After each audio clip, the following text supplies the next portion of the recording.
watching the ships roll in, then I watch them roll away again.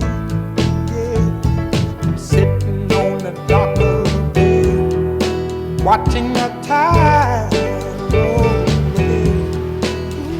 Just sitting on the dock of the bay, wasting time.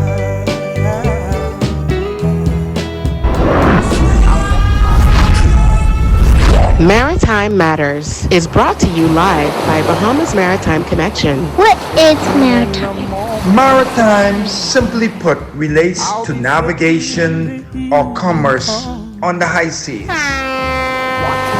Some say money makes the world go round. I say ships move the money that make the world move. Who navigates those large international ships? How often are international ships required to be surveyed and inspected? Maritime also protects our seas and borders by way of our local Bahamas Defense It Force. is very sad to say that out of 1,500 plus ships that are registered under the Bahamian flag, only a very small amount of Bahamians are employed. Maritime Matters. And pleasant good evening to you, our valued listening audience. Welcome one. Welcome all. Welcome to Maritime Matters. I am your host, Captain Glenn Bain. Our wonderful producer for tonight is none other than Mr. Sensational himself, Mr. Craig Gibson. We're coming to you live via Love 97 FM. This is Tuesday, the 3rd day of June, 2025. And if it's a Tuesday, it's maritime. Tick, tick, tick, tick, tick, tick on, tick on, tick on. Matters. We encourage that if you're driving and tuning in with us, please do so cautiously. Man, them roads are so busy. You know, I apologize for this 10 minutes off time. But those roads ain't letting no traffic go nowhere. But anyway, I'm here.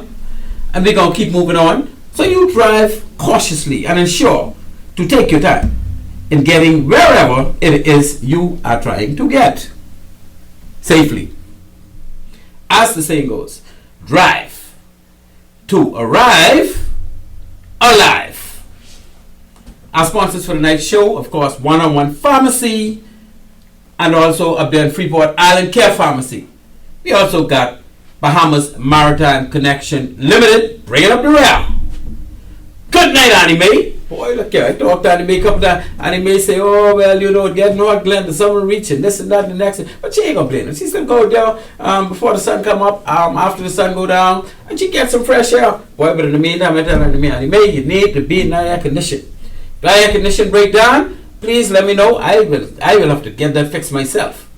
If you ain't got no more air condition, I gotta get one. We'll have it installed.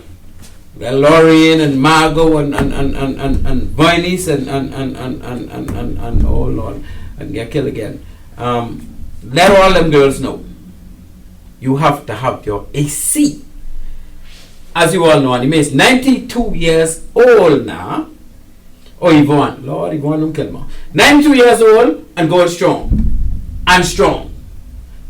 And strong. That's my anime. Boy, she easy.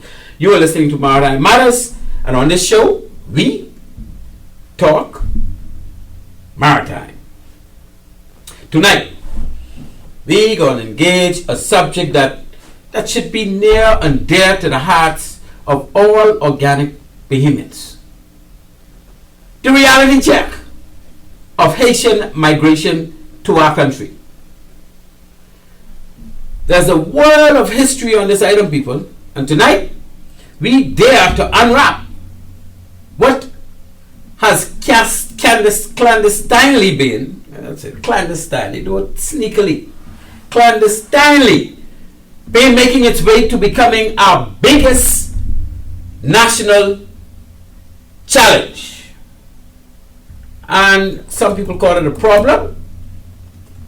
I say, well, you know, it may be a problem, but it's a challenge. A challenge because it's something we could do something about if we take the right approach. How did it all begin? Well, of course, I want to know. You want to know. I have some idea how it all began. From back in the 70s. You know, we got independence in 1973. And so on and so forth. And when we got independence, we were already having some challenges with Haitian migrants. But of course, those who was with us prior to independence had a grand opportunity to move along with us. But it didn't stop because they kept pouring in and pouring in. And of course, they're moving in because, like everybody else, I mean, we've got Bahamians who poured into Florida and other parts of the U.S. Because why? They figure they get a better chance at making a better way of life, and once they in that big pool in the U.S. And we still have Bahamians trying to settle into the U.S. or into Canada because they figure you got better value in your life and your kids' life because of opportunities that they may not really be presented with in the Bahamas. And then I can't knock people for that. So let's not knock the Haitian nationals for trying to seek a better way out. Right? Because we know down in Haiti right now and in recent times, things were really bad. Things were really bad. And like other countries in the world, we don't need to be overburdened with nationals from other countries if we set it up right. Dubai got what? Some 60-70% of persons living in Dubai are foreigners. And guess what?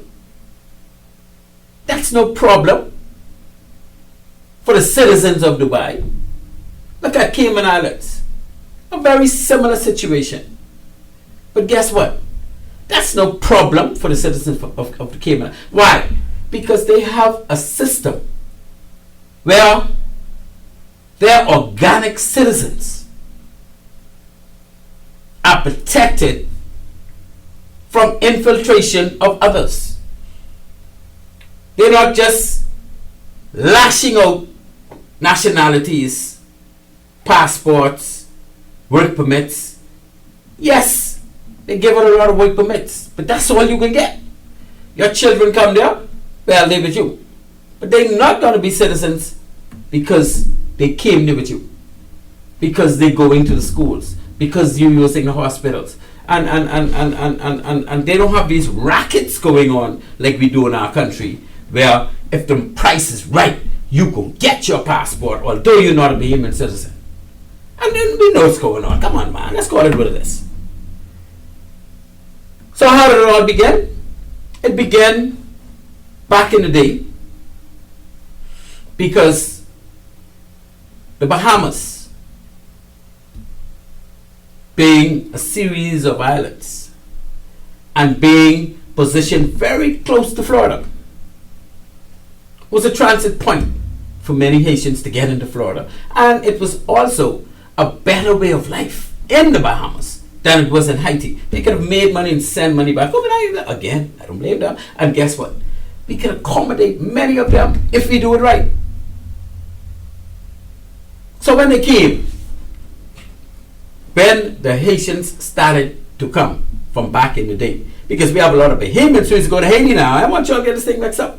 We have a lot of Bahamians who used to go to Haiti and make out pretty good.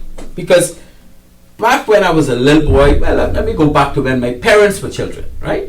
When my parents were children, we would just live in the same type of life. We ain't had nothing. Everybody was poor, although we didn't know it. Everybody was poor.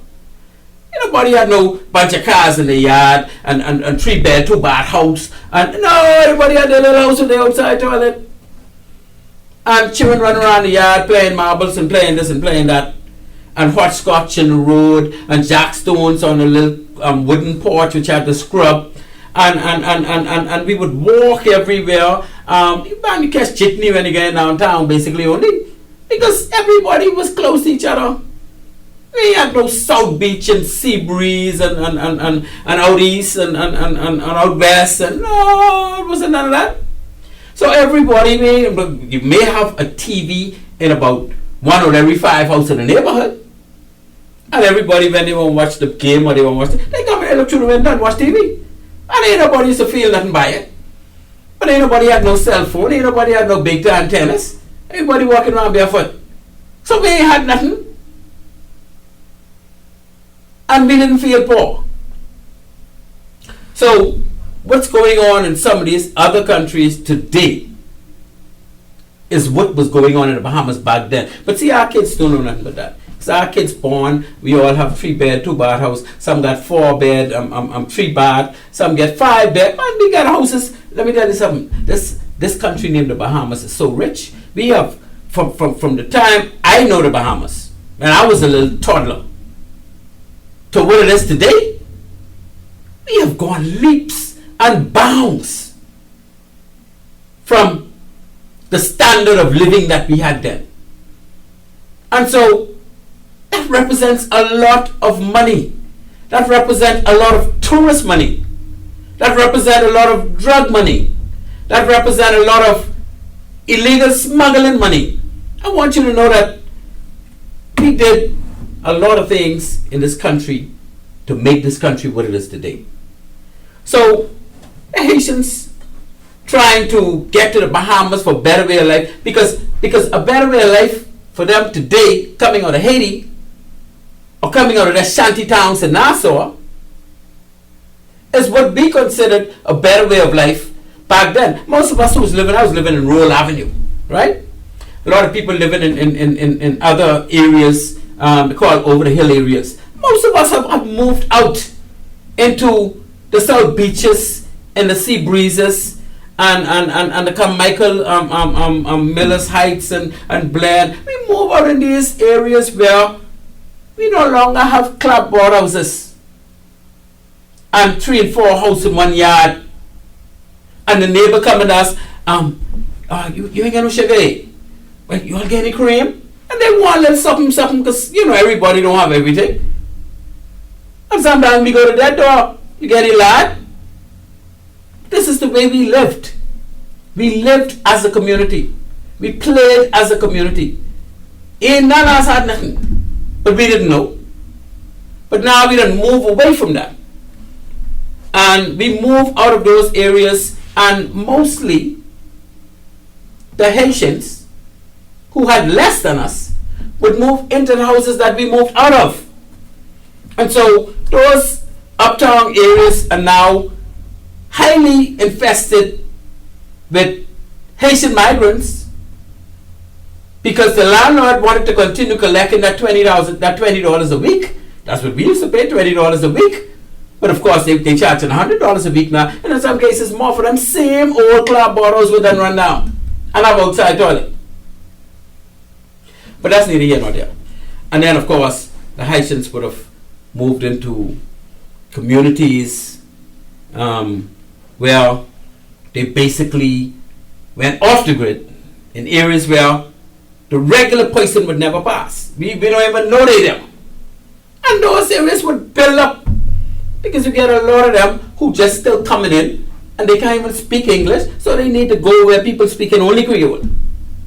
And people living like how they live back home until they could get on their feet well enough by learning a little trade or getting a job where they get consistent flow of salary coming in. The kids growing up now with education, and then they can move into areas where they could have an apartment or that type of thing. And I can tell you today, moving into apartments are a lot of Haitian migrants that have managed to hold on to steady jobs in this country. And I don't have a problem with that. If I was one of them, I'd do the same thing. We always want better. And when we look at those Haitians, and we say to ourselves, boy, they come here taking over our country, man. We don't want them here. We don't think sometimes, most times, about our families that went to the US and did the same thing, that went to Canada and did the same thing. So we shouldn't be looking down on people who are trying to make better for themselves. But what we need to do is we need to be putting pressure on our government so that when they do give out these work permits, when they do give out passports, it is warranted. And Bahamians are not being put at a disadvantage as a result. And that's where I come in. Because when the Haitians came in, they were very, very humble people. I can tell you, when I was growing up, the Haitians would you would never hear them raise their voice, right? Now some of them are boisterous, some of them are belligerent. Some of them are worse than some of us Bahamians. But you're talking 50 years plus, eh? You're talking milestones. But what will it be like 50 years from now if you don't put a grip on this thing? And then there's that perilous voyage. That perilous voyage that they take to get from Haiti to the Bahamas. That perilous voyage that took 2 to 3 weeks on a boat on the sea with no food, no water. And I'll tell you, that wasn't easy. And don't let it be a period when there's hardly no wind, because they could take up to 4 weeks on the sea going through that. Some of them dying on board and getting thrown overboard. And I can tell you some stories, man. We can talk about that a little later, right? But that voyage is extremely perilous. And then they come in and they settle again on distant properties where they're off the grid until they could migrate into the regular ones. They learn better English and they hold on to 1 or 2 jobs and they could move out of those areas into more Bahamianized areas. And in many cases, especially their children, you don't even know that they can speak Creole until you hear them talking. Because they look just like us and they're no different from us. Just that we were a little more privileged than them and we have more rights than them to be here. They ain't no different from us, you know. Don't fool yourself. And so they settle in and they become a part of our society. And right now we have quite a lot in our society. Some of them legal, most of them I assume still illegal. But you know, a lot of them got documents that really are not legitimate once they're really checked into it. And then you got the business class travelers or Haitian migrants that came a couple years later by sea on boats that have engines. So you know your trip only can be 3 days or 2 days and not 2 to 3 weeks. Because the sailboats ain't have no engine, and if the wind ain't blowing, you could be out there, like I say, up to 4 or 5 weeks sometimes, right? So the business class migrants came on the freight boats with engines, and I can tell you some stories about that. I used to encounter them out there, right? And when they came in on those freight boats with engines, they were normally smartly dressed, and when you go on board to search those boats and you check in their documents, you don't smell no stench because they could bathe on board and change their clothes every day. And it ain't like when you come across those rickety boats in the days gone by, they had no place to bathe, no place to cook. So they basically suffering. So the business class came around later on. And you had less of those rickety boats, sailboats, with sometimes over 100 people just taking up every conceivable space on board. And now you got the business class where it's a freight boat and they don't never carry more than 12 passengers. Because why? Because they know if they carry more than 12, then they become what's called a passenger vessel. And a passenger vessel have to meet a lot of requirements that a freight boat wouldn't have to meet. So they carry 12. And then sometimes, I remember we boarded like 4 or 5 in one day.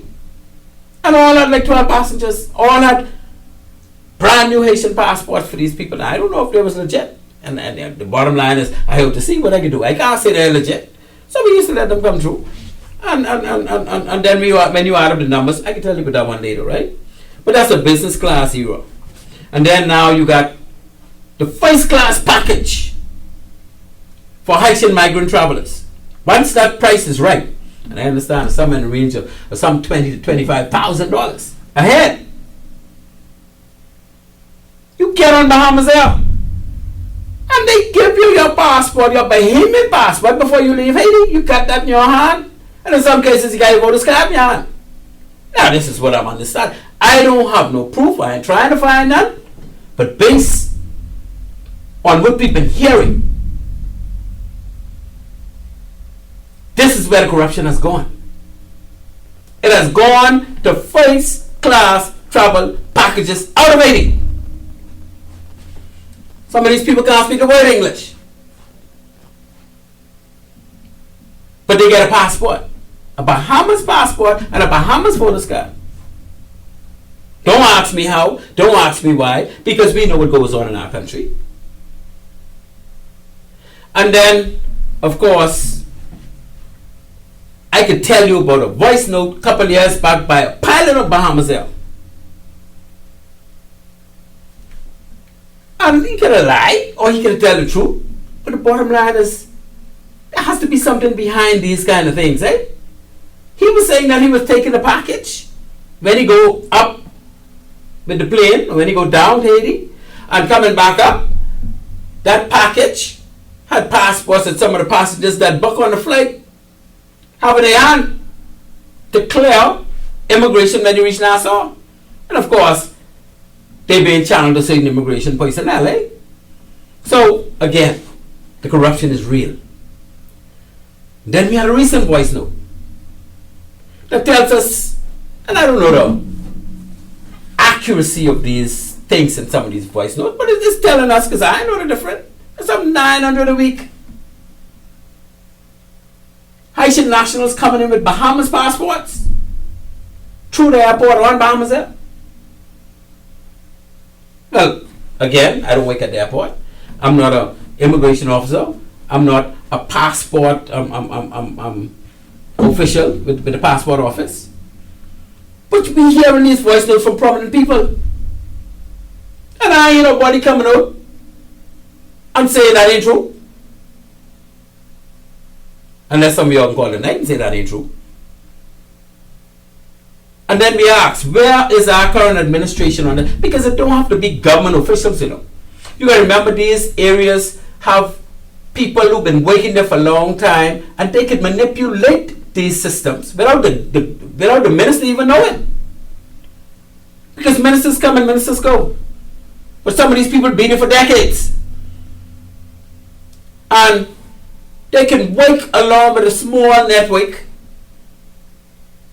where they can have passports printed, where they can have immigration officers part of that network that clear people with these passports, although the immigration officer know these passports ain't legit. But these things are highly possible, and in a country like ours, where we have a history of what we know corrupt practices, I can't say it ain't true. But sometimes we want to say, oh, we can blame the government. It ain't always the government. Sometimes it's these systems they create in these government entities. And where is the other administrations in all this? The opposition. I'm sure they hear what I hear and more. What are they challenging these things?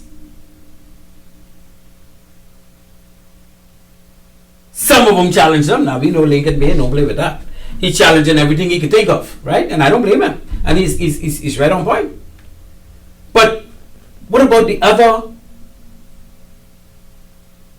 part of the opposition in our country? What are they saying about these type practices going on? You don't even have to speak to whether or not these rumors are true. But what you can speak to is how much raids the government are doing at some of these places of employment to see that only Bahamians are actually working based on the Employment Act, based on the Immigration Act. So please, we are going to be addressing these things in a little more detail. And we want to talk a little about how these migrants eventually contribute to our society. Because I want you to know, when you think of sports in our country, when you think of teachers and nurses, etc., we got a lot of them contributing heavily in those areas. So it ain't all bad. And the big question, how should this situation be remedied? We're going to run to our first break. And when we return, we're going to be addressing in details some of what's going on here, eh? You are listening to Maritime Matters. I am your host, Captain Glenn Payne, my producer for the night, Mr. Craig Gibson, and we shall be returning momentarily. At One-on-One Pharmacy, our friendly staff is ready to serve you. Visit us today for all your prescription and over-the-counter needs at our East Street South or Charles Saunders Highway locations. We're open Monday through Saturday from 8 a.m. to 8 p.m. and from 9 to 4 on Sundays. In a rush? Send your refill scripts online at oneononepharmacy.com or ask about our convenient pickup service. One-on-One Pharmacy, providing personal health care with people at heart. At Bahamas Maritime Connection Limited, we offer first-class maritime security services throughout the Bahamas and the wider Caribbean. As experts in maritime security, we specialize in production of ISPS assessments and plans, verification audits, certified familiarization training, and port security consultancy, just to name a few. Our services also include provision of a security force to maintain all required ISPS facility security compliance. For all your maritime security needs, visit us today in Nassau at our East Street South location or in Freeport in the Kipling Building. Call us at 392-3515 or follow us on all social media platforms. Bahamas Maritime Connection, your leader in maritime security. Let's help you make the connection.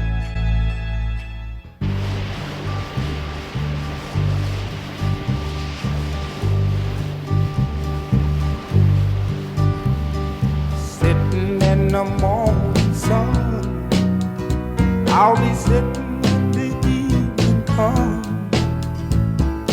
watching the ships roll in, then I'll watch them roll away again. Yeah, I'm sitting on the dock of the bay, watching the tide roll away. Just sitting on the dock of the bay. Welcome back, ladies and gentlemen. You're listening to Maritime Matters. And on this show, we talk maritime. Maritime Matters as weekly at 17:05. That's 5:05 p.m. Let me start at 10 minutes late tonight. That's the time we're supposed to start. 5:05 every Tuesday here on Love 97 FM. The purpose of our show is to highlight persons that made significant contributions to maritime in the Bahamas and to sensitize Bahamians of opportunities in the maritime sector. We also cover current maritime issues from the domestic and international maritime feeds. The phone number to call us, should you wish to get in on the discussions, is 326-8255. Again, you can reach us, and please don't hesitate to call. If you feel a little nudge, we want you to call in and let us know what you're thinking, how you're feeling, what's your contribution. 326-8255. To hear a replay of this show or any of our previous shows, simply hit us up at any time via our YouTube page. That's Maritime Matters Bahamas. Maritime Matters Bahamas. Just go to YouTube on your electronic device and type into the search box Maritime space Matters space Bahamas. So let's talk maritime. Details on our topic for tonight. You know, we dealing with a serious topic here. We dealing with migrants coming into our country, and they're reaching that bottleneck. Some people call it the tipping point. where it really start to matter most because of something they done to regularize and regulate it. We got things on the books, but they're not being enforced. Then we could end up in all kind of problems. You know, back in the day when this thing started, the Haitian nationals, they had fear for immigration. Immigration officer come on the scene, and I remember I used to be out on our porch in Apple Street, and any Haitian in the area, you see them, you'd be like, where they gone? They'd break off running. And the immigration officer running behind, and they won't let it be nighttime, this boy only a ligdom. Ligdom was when the immigration officer hit the ground. Why the immigration officer hit the ground? Because the Haitians know the area. So when they reach in the back of the yard where the clothesline is, they duck and they keep running. Immigration officer, poor immigration officer, he ain't know that clothesline in the back there, and the duck. So he ain't seeing that clothesline. So when he go break off running, he go behind that Haitian fella, he get what you call clothesline, that line, hockey neck, and he chin, and he flat on his back, licked him. Boy, those were the days, eh? But there was always that fear for immigration. I remember the police Marines. You see, my stepdad, you grew me up. 12 Adley, he was the police.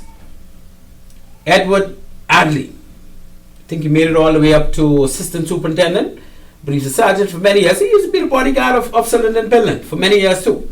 So 12 Adley, he used to tell me all kind of things. And he told me one day that, I want to join the defense force. He said, boy, you're going to search those keys. He said, now one thing with those keys, when you go to those keys and people run and they go on those keys, he said, a lot of times they stop the Haitians, they run the boat up on the key and they run in the bush. He said, but you didn't have to worry about them. He said, because we on our boat, we there on the police Marines patrol boat, which became defense force patrol boats later on, right? The Lutra and Andros. And he said, we cooking and eating and we relaxing. So when night come, they just come on the beach and beg us to take them. Because why? Those mosquitoes, they eating them left, right, and center. So they had to worry about them. Once they on the deserted key, we're chasing behind them. They come very humble because they tired of getting bite up with mosquito. I only say that to say these things is happening from back in the day, eh? And then we had the situation a couple years into it when the defense force got the 108s, 103 for the Marlin and the Flamingo. And the Marlin and the Flamingo, they had more reach. So they went to places like Grinch's Key and Key Lobos, and they had an incident where CNN, I think it was CNN or ABC, I know what it was back then, but the international press was in an airplane, and they took photos of the Defense Force Marines beating the Haitian fellas on the key. I mean, they licked wailing blows, and they took pictures and put it in the papers, Miami Herald. And they dubbed Key Lobos after that Key Loblos. But it gave us a kind of wake-up call that you don't just go around beating these people, man. These people trying to find a better way of life. You don't know how close they are to death. Some of them already died on the boat. So you beat them and they die with what you can say. So I think we had a level of maturing to do, which we did eventually. And so while they were here back in those days as very humble people, you approach them, they respectful, they call everybody daddy and mommy and all the rest of that. And I was smaller than I remember all this, right? No matter which Haitian you encounter, they're very nice to you. But now, boy, some of them so loud and boisterous, they daringly contemptuous. They're ready to fight you if you don't talk to them the right way, or even if you sit in some of them. Let me tell you, you got to be careful now how you even approach some of these Haitians. And that's how much things change from then to now, eh?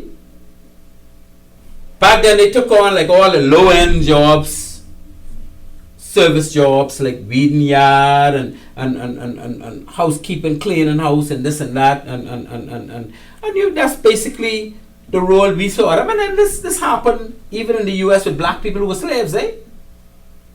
When slavery stopped, black people couldn't get no big jobs. Even here in Nassau, come on man, go down Bay Street and say only white people used to work in the bank. You black, you couldn't get no job in the bank. And this reality, you know. So we know that these things transpose into, you know, as time move on, things transcend. And for us who think that the Haitian back in the day is the Haitian today, you will be you way off time with that, because that ain't the case. We have Haitians now that own companies. We have Haitians now that I mean, if you need a contractor, if you need a plumber, you could choose from Haitians, because usually they charge a little less than the Bahamians, eh? A carpenter. I went up in masons. So the Haitian ain't necessarily the one who come to clean your yard no more. No. He coming to build your wall. He coming to build your house. And then, like I said, you got Haitians who working in government, well, okay, Haitian descendants, working in government departments and getting up in high positions. And that I don't, ain't nothing wrong with that. Because they're quite capable, obviously. But what are we going to do when the Haitian national is getting the job over our children and our children's children, because they're now competing with them at a level where they may outperform our own people. And they're now getting just about all the jobs. But Bahamians can't really go in no other country and do that. So is it fair for countries out of citizens out of other countries to come into our country, or our citizens to go into other country and take jobs from those who belong to that country? I don't know if it's fair, because like I say, in Cayman Islands, it really ain't happening. And they outnumbered some 60%, 40%, 60-40. In Dubai, they outnumbered some 80-20, and it ain't happening. Because those systems they have are ensuring that if you come there on a work permit, you are not a citizen. Your kids are not a citizen. Even if you have children there, they are not citizens. You can't buy citizenship because they're not going to be corrupt enough to cause their citizens to become outnumbered. But we know Haiti got what? Some 9 to 11 million people? And back in the day, we had what, 250,000 Bahamians? They say we got like 400. I don't want you to think that's 400,000 native Bahamians. Many of those are Haitian descendants. So our country, and you see what happened in Trinidad, where the Indians eventually took over. And that ain't the only country. Look at Miami, where the Cubans basically running things in Miami now. And of course, they got a good number of Haitians in Miami as well, running a lot of things. So it is not inconceivable that if what is happening continues to happen, 30 years from now, or even 20 years from now, we Bahamians may be outnumbered. And if the corruption continues the way it goes, we may soon have a Haitian-led government running the Bahamas.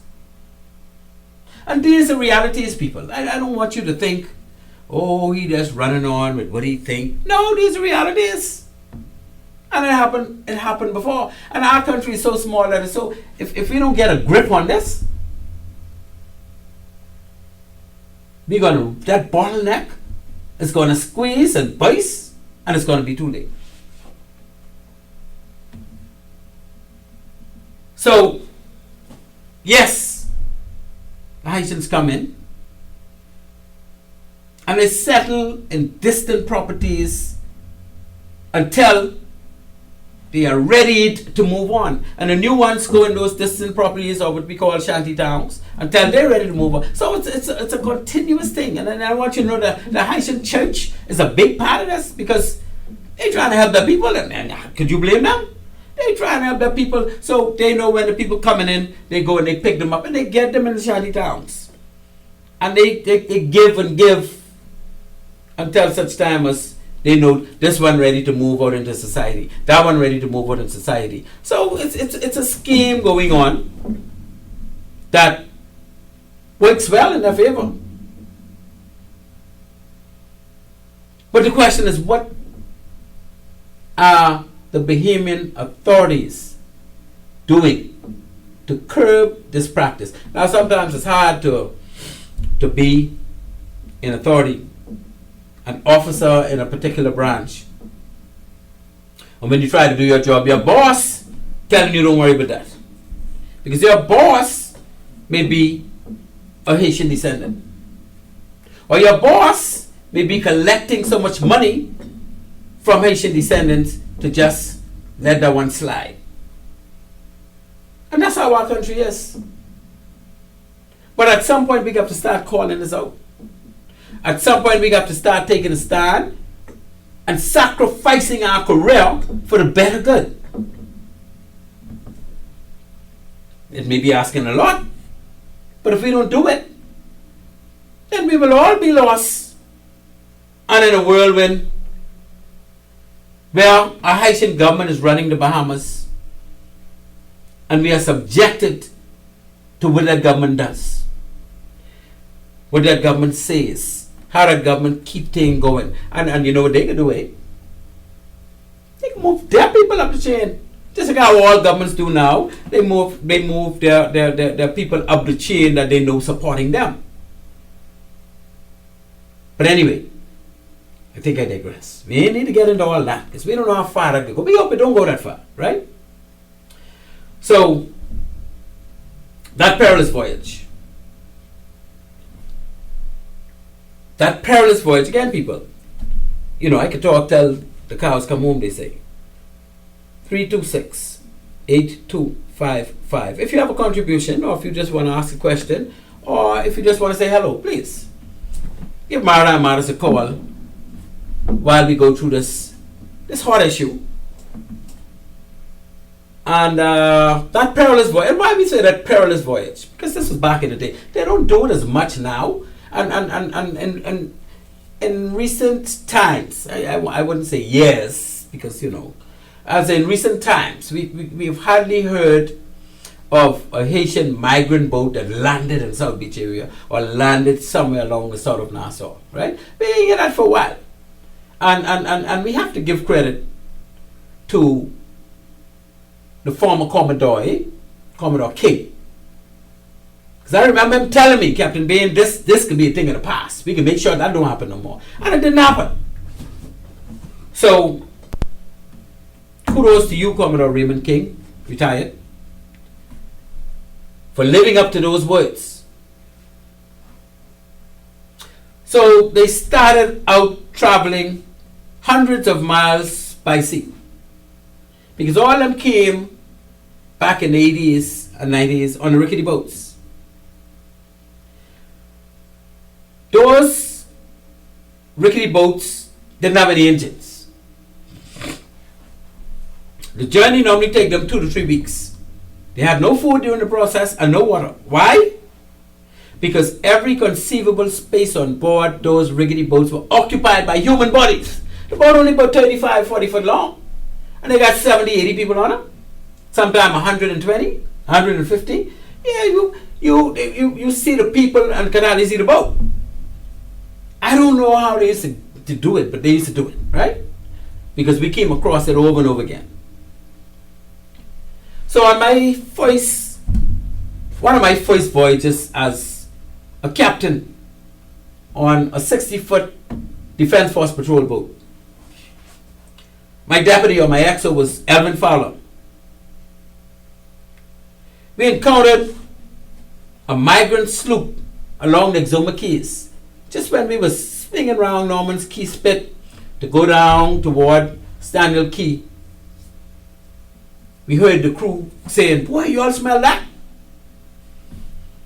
And one of the senior crew, you know them fellas who been on the job long before us. Me and Fowler was only about 20 years old. We were young boys, fresh out of officer training, eh? But we were running that boat. And the fella said, "Boy, they got a Haitian boat running somewhere." And I was like, "Boy, these fellas, how do they know that?" Right? And we checked the radar. Well, we were looking in radar all the time, but we wasn't looking specifically to say something there. Because you know those Haitian sloops, you don't really pick them up very well on radar. They don't give you a good ping on the radar. But, you know, I had quite a bit of experience on the radar as a navigating officer on an XO on the Inagua. So I on the Lutra now. I checked the radar. And that ping was in the same direction where the scent was coming from. It was only about a mile away, you know. Excuse me. And after smelling them, and I slowed the boat down, and I started to get the blip on the radar. And then the stench started to get stronger. And when we got about a quarter mile off, we started to hear them. Well, of course, they saw us a long time. Now, remember, they ain't got no light on that boat because they ain't got no power. They ain't got no generator. They ain't got no engine. They ain't got nothing. That's the sailing sloop. So, the veterans started to warn us. Say, "Sub," I was a sub-lieutenant. Elvin was acting sub-lieutenant. "Sub, boy, look here. Don't get too close to them too fast. They'll be very vicious. They hungry and they thirsty. And they'll come and they'll try and take over this boat just for water and food." So, of course, I ain't know no better. I have to listen to these brothers. And they were right. So we slowed down and we put the dinghy in the water. And we send over. They say, "Man, you send them some water, let them fight over that, send them more water, and send them a little bit of food. And then we could take them on our boat." Because, of course, they're on this rickety boat. We got to get them off that rickety boat. Because that probably could sink at any moment. Because I mean, they've been on it now for 2-3 weeks, right? And they were so happy when we found them. Because by now, 3 weeks, they told us when we started to speak to some of them that they were there for 3 weeks. They told us stories of numerous of their counterparts died on board. And before throwing them overboard, they had to chop off hands and feet and stuff so they could eat, so they could continue to live. And this ain't nothing making up people. This is what they told me when I interviewed some of them. So most of them had a bunch of blotches and sores all over them, and because you know they're in a salty environment for all these weeks, no place, no fresh water, no, they can't bathe. I think some of them started to drink salt water. Because you know, when you thirsty all this time and ain't got no water, your mouth foaming, you never know what you'll do, right? So I want you to know that these journeys were tough and could get quite challenging if the wind is not strong enough to speed up the period. Because you could be out there for another week or two after you don't see some people dying. And that's how serious some of these voyages that some of these Haitian nationals took to get to the Bahamas. It wasn't easy. Don't take them for granted. And then later on, they kind of ease up of that sloop thing. See, what happened was some of their people who were already in Nassau and Waken was able to send them money back home and help them to pay more money to get out. So while on the rickety boat, they probably paid like $500 a head, because back then money meant something. In the 90s now, they could have come what you call business class. Well, that's what I call it, right? Business class. They travel in business class because some of those Haitians now have what you call freight boats. They have boats with engines that are enclosed. And they bring in things up like cassavas and bananas, and they bring in fruits and vegetables up for sale. And while they're doing that, they bring in 12 people with them. They call passengers, right? Excuse me. And these 12, why 12? Because anything over 12, that freight boat would be regarded as a passenger vessel. And they wouldn't be qualified to be a passenger vessel, so they could be detained, they could be, they could get in problem. So they know that international requirements are you can't have more than 12 if you're going to be a cargo ship or cargo vessel. So they would always bring 12. A few years later, like in the 90s, right? And then around that time, the Defense Force launched a program they called, we're going to now focus on these Haitian vessels. So we can do some, what they call Haitian patrols. And of course, they got the smaller vessels to just do the South Beach area, the whole southern strip of Nassau, up and down. And the 60 footers that I was on, like the Inagua and the Lutra, and the Lutra was basically finished by then, right? The Inagua, the Exuma, the Abaco. They would send the 60 footers to do a blockade further down south. So we went basically between the west end of Georgetown, like Hawksbill Rock and Hawksbill Key, that was where the light was, and Coakley Key and them, and we would be in that area, and we moved between there and the Venus Rock, which is just to the west of like Clarence Town area, right? Because that's the route most of these Haitian freighters took. And we would just sit there and board Haitian vessels one after the next. Sometimes we board up to 5 or 6 a day. And all of them, bar none, would have at least 12 passengers. All of them have Haitian passports. In many cases, brand new. Were they legit? I don't know. But we just want to make sure you got your documents. These people, you ain't smuggling nobody. And then we'll search the boat to make sure they ain't hidden compartments with more migrants and all the rest of that, right? We wasn't having no drugs on Haitian boats back then, because that wasn't the thing then. Not yet, right? That happened later. So they would come up and they would bring the 12 passengers, and the set going back would always have 2 or 3. And it didn't dawn on me until I was out of the Defense Force and I went to work as a ship inspector with the BMA, nautical inspector, senior nautical inspector. And the U.S. Coast Guard, who I trained with for like 6-8 months to become an inspector, when I was first, they take me in and I worked with them for a while. I was wearing Coast Guard uniform for like 6 months, right? Just boarding one vessel after another. And this for safety infractions we're looking for now. This is what you call port state inspections. And so I was very close with the Coast Guard, and the Coast Guard called a meeting. They say, look, we got to meet with the Bahamian officials. And they invited myself, they invited the Commodore of the Defense Force at the time, and I don't like calling name, and they invited the Director of Immigration. We were supposed to go together.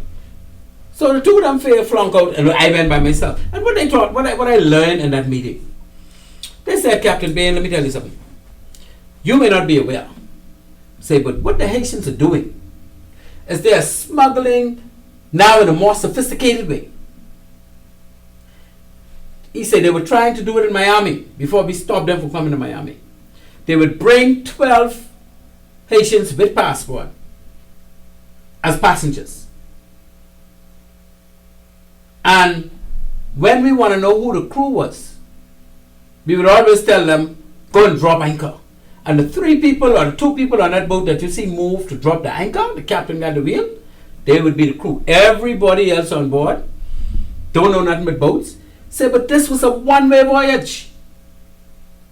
Say, and if they smuggled 200 a week, because there was a lot of those freight boats. And if you think about 12 a time, and sometimes we get 4 or 5, I mean 4, 12, 40, 48 in one day. And this was ongoing for years. And they come into Nassau, and some of them eventually go to Florida, I assume. And some was going straight to Florida back then. So I didn't realize at the time that they changed the smuggling operation from the rickety boat bringing 70 or 80 every other week to these said bringing 50, 60 daily. But the numbers were still piling up, eh? So that was what I would refer to as the business class smuggling operations, migrant smuggling operations, eh? And then, of course, nowadays, we got what? First class travel package. Excuse me. What is first class? Well, okay, you all ain't calling 326-8255. I must be talking too good, eh? Oh, I ain't saying what y'all want here. Ain't nobody calling. What happened here now? Okay, first class travel package. These said coming by plane. With airplane tickets. And not with Haitian passport, with Bahamian passports. And like I said, in some cases, some of them don't get their Bahamian voters card. Because that's part of this package. Now this package probably, when they were coming on business class, they were probably paying about $6,000 to $8,000 a head, eh? So you can imagine the owner of that vessel bringing 12 of them at say $6,000 a head. You get an additional 6 12s, 72. Yeah. The additional 70 grand for that one voyage. And he go back and do that again and again and again. He making money. But now the plane, you probably pay him on 20, 25 grand a head, eh? Because part of that is a group of people in the passport office in Nassau and a group of people in the immigration department who call in the shots, who could be at those kiosks when the plane arrived from Haiti. They probably making like $1,000 each per person. And I understand it's what? Some 900 persons a week. You can imagine you make no man, that's too much money. You can't make all that. They must make but 500 a person. I don't know. But anyway, if you look at the maths and you start thinking about this thing serious and see how much money involved in this, then you will understand that this thing could be real, and we know corruption always real. So if they doing the first class package now, because they now got money. You got Haitians here with money they could send for their family. They could pay 25 grand a head to get them in here scot-free, ready to vote. Scot-free, ready to work. They're Bahamians. Because there was a voice note where, as I said earlier, pilot sent out a couple of years back. Now he didn't know what was in this envelope that he always carried. He always carried a package with some documents. He didn't know what there was in there. One time, I think he end up looking in it or drop, and he had to something drop with it. And he realized it was just a bunch of brand new passports. And one or two of the same people in the passport actually came on the flight to come back to Nassau with him. So this ain't nothing just started. This is going on years ago. What are we going to do with this? I don't know. Because if it ain't real, I think it's close to real. 326-8255. You're listening to Maritime Matters. I'm your host, Captain Glenn Bain. Producer for the night, Mr. Craig Gibson is here. And we are talking generally about migrants, Haitian migrant smuggling, Haitian migrants in the Bahamas. Where are we going to go with this? Where are we at? Nobody want to call in, so I'll continue talking.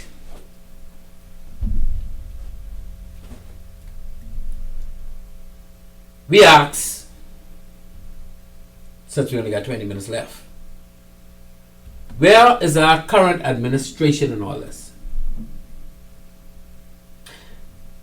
Is the politicians a part of this thing? The answer is we don't know. Well, I don't know. Some people may know. Because the politicians do not have to be a part of this. Like I said, the politicians come, the politicians go. This thing going on. They say about to slow down. Now, maybe the politicians may have an idea. But there are people in those areas of concern that are involved in orchestrating this type of thing. Excuse me. And they're making big bucks, and they could pay off big bucks. And we ask, at what point is the police force going to get involved in investigating some of these people who showing up with these passports, Bahamian passport, but they can't speak English? We can start with them.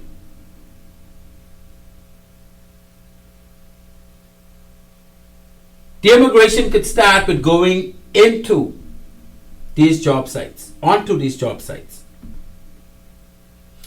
And we can start charging the employers based on the law. I think it says $3,500 or $2,500 per person they employ that does not have the requisite working status. They don't have no work permit. I mean, you know, some of these people ain't got a work permit for what they're doing. But when are we going to start? Let's start. When are we going to get serious about investigating these things and dealing with those that are assisting these things happening? Dealing with the employers who are employing these people without vetting them properly. And also dealing with the persons, well, we ain't gonna worry about the people who are employed, because if the employer don't hire them, then they're going to be able to work in these places. We got to cause these employees to go and look for Bahamians because they don't want to get fined. They don't want to be in court facing, you hire an illegal migrant and you now got to pay so much or face jail time. But unless we start this practicing the stop, and we know the kind of jobs where they are, eh? Because we can hear them talking. And we know that some of them is straight. So it's really about us as a the Bahamas, a country trying to protect itself. And if money is involved to the extent that we hear it, perhaps those senior people in those agencies are not inclined to stop. Perhaps the police force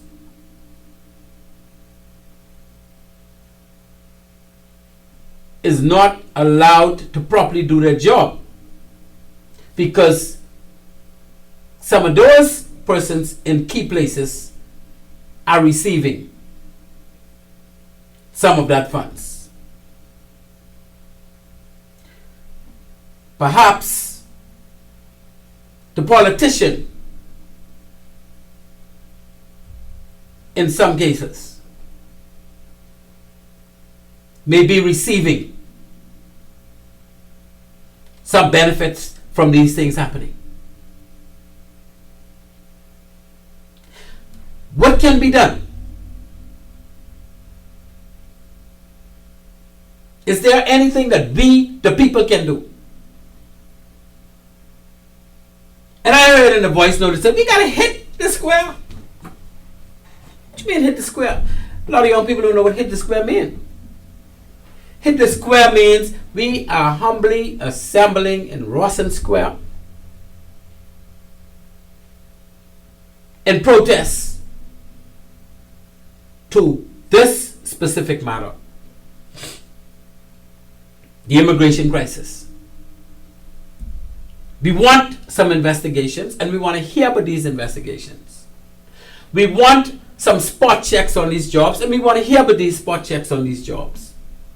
We want some people brought to justice, and we want to hear about these people being brought to justice. And we're going to sit in Rawson Square until we get something from the government. And it's not the PLP administration, you know. We're talking to PLP administration and the FNM administration, because over the past 50 years,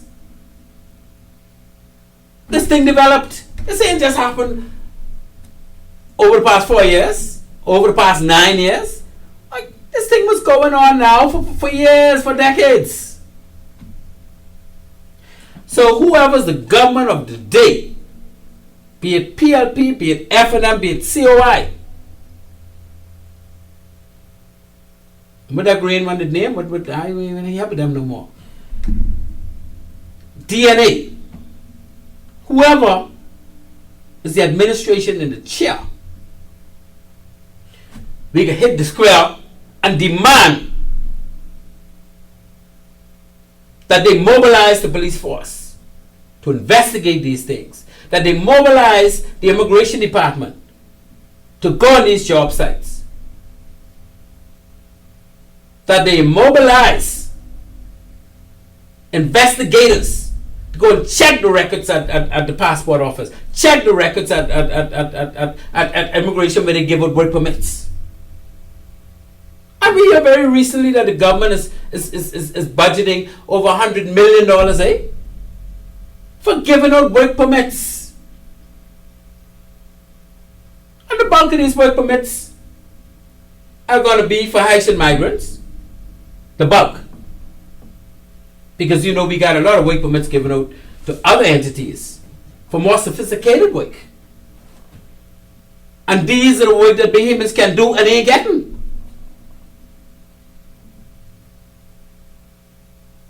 Three 8255. Nobody move, nobody get hurt. Nobody want to call? All right. I talk on. What contribution are migrants coming in making to our society?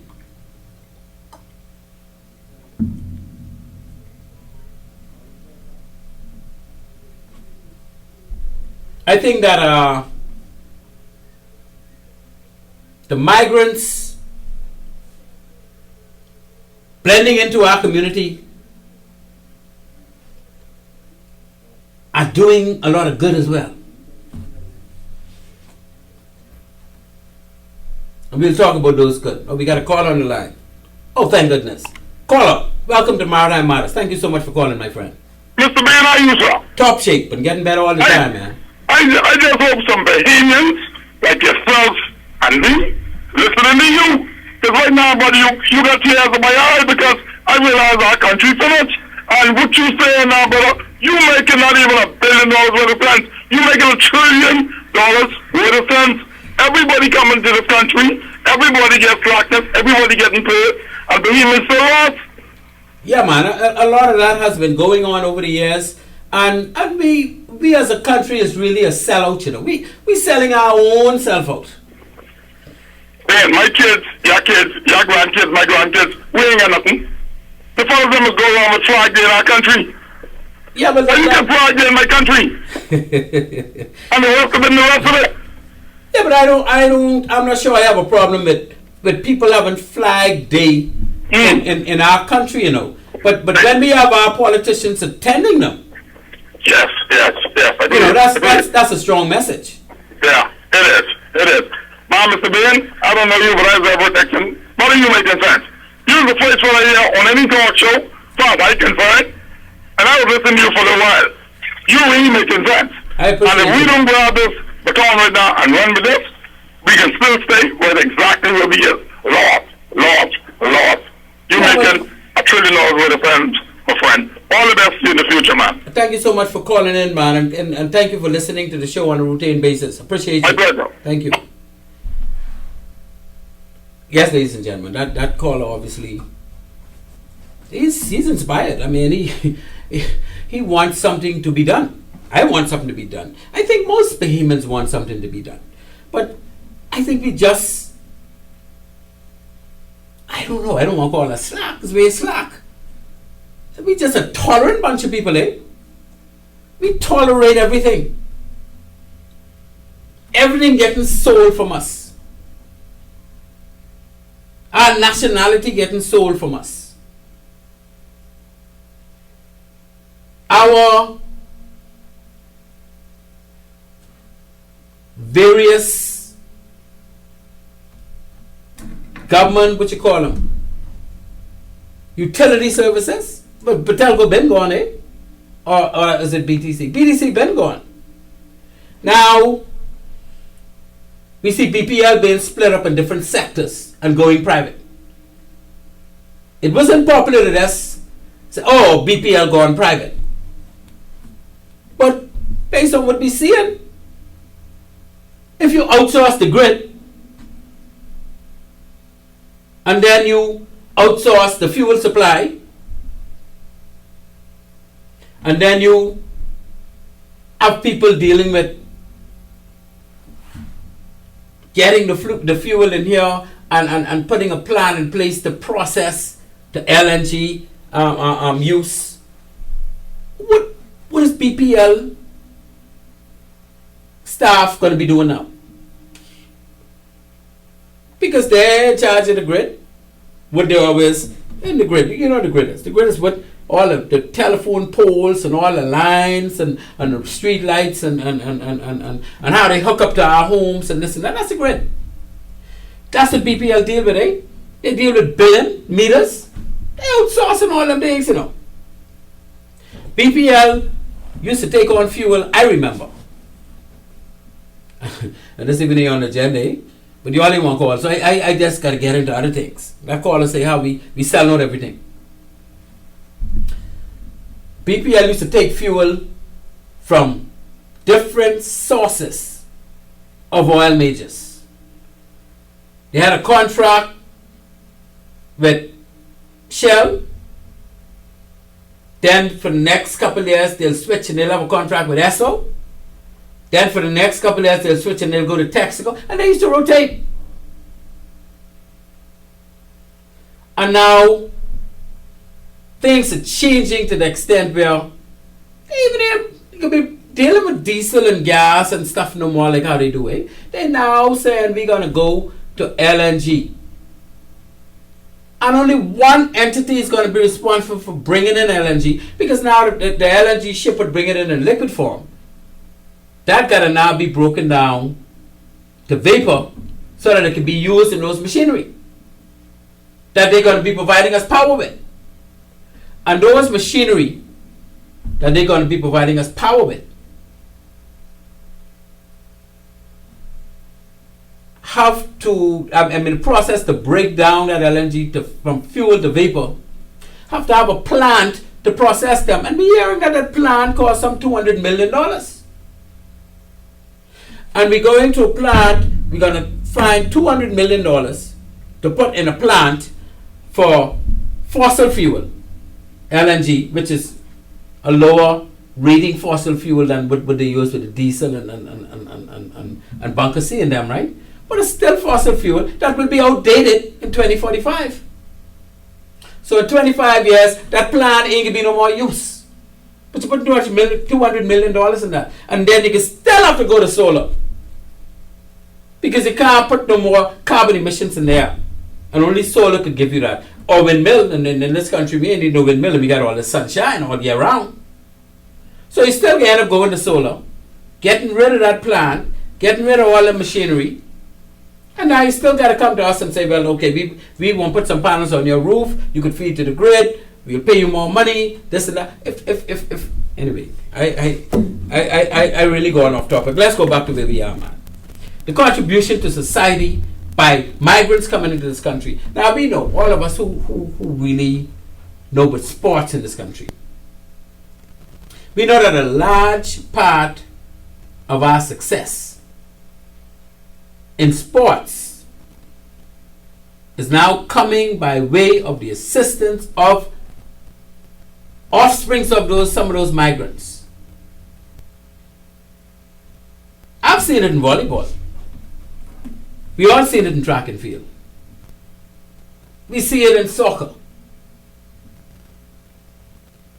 Not so much in basketball, but yes, to some extent in basketball. So it's not all lost, because we're getting some benefits out of sports. We're getting some benefits out of some of these people becoming teachers, some of these people becoming nurses and doctors. So we can't just knock it down and say, oh, they ain't doing us no good. Yeah, some of them are doing us good.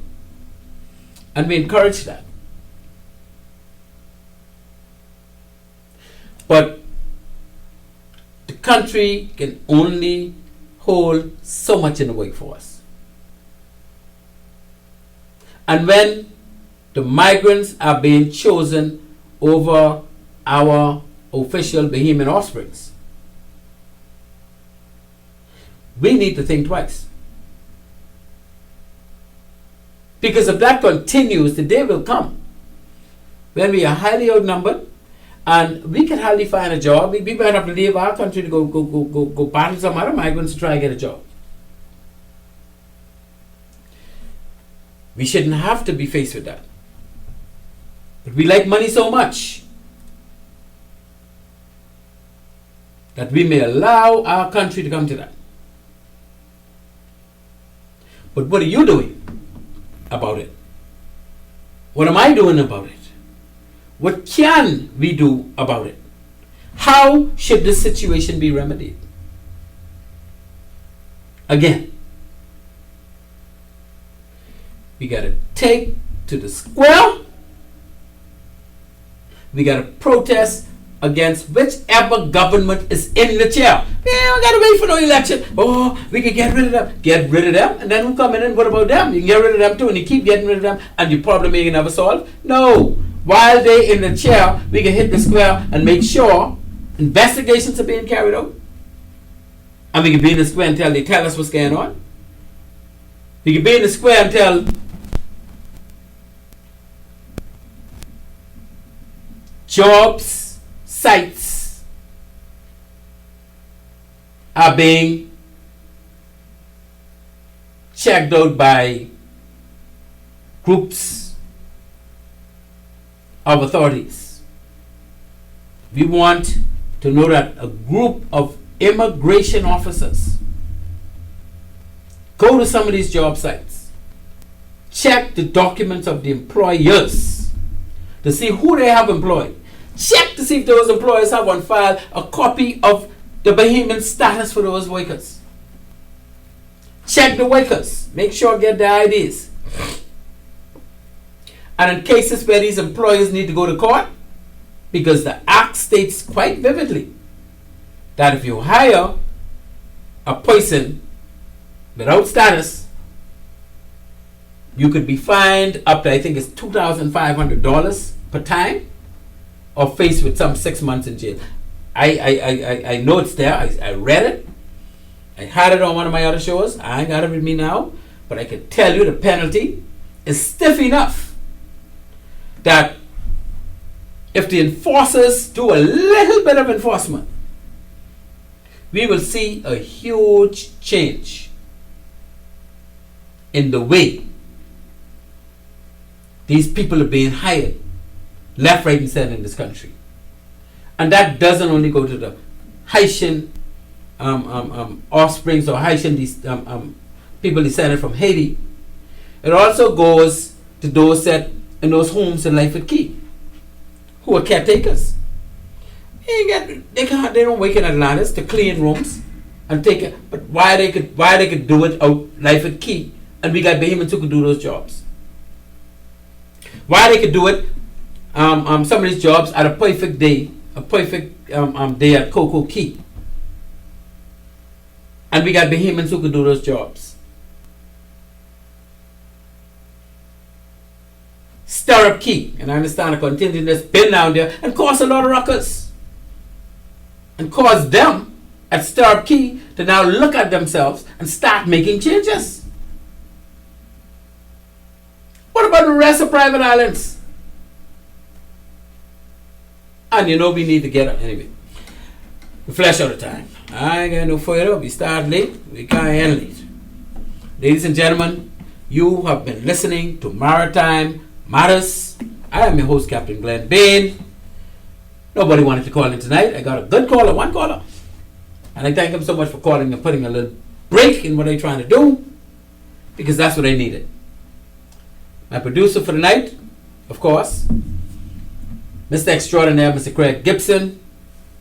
I say good night, Annie Mae. Annie Mae, you know you's my girl. Take it easy. I don't know if you're still listening, but take it easy anyhow. Our sponsors for the night are Bahamas Maritime Connection, 101 Pharmacy, and of course, in Freeport Island Care Pharmacy.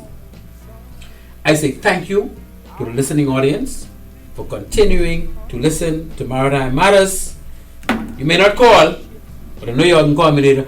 Man, I can call. You was hitting all the nails on the head. You know, that's fine. I have no problem with that. But if I hit the nails on the head, you can call me, let me know that too, eh? So ladies and gentlemen, with that, as always, we say Maritime Matters. Tick, tick, tick, tick. Out. I left my home